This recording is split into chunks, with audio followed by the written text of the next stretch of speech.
कुठेतरी आपण कमी राहिलो याची खंत देखील आपल्या सगळ्यांना आहे। पण एक गोष्ट लक्षात घेतली पाहिजे, मी यापूर्वी देखील सांगितलं, महाराष्ट्रामध्ये आपली लढाई ही केवळ 3 पक्षाशी नव्हती, तर या 3 पक्षासोबत एक चौथा पक्ष होता आणि तो पक्ष होता खोटा नरेटिव्ह।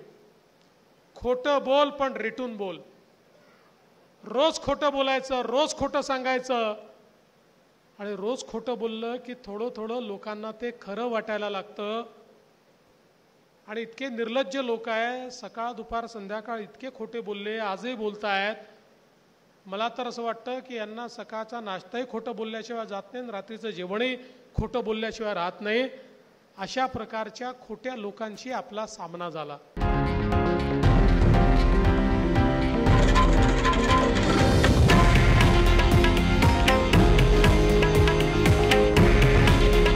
हे आहे देशातील नंबर 1 न्यूज नेटवर्क आणि आपण पाहत आहात TV9 मराठी।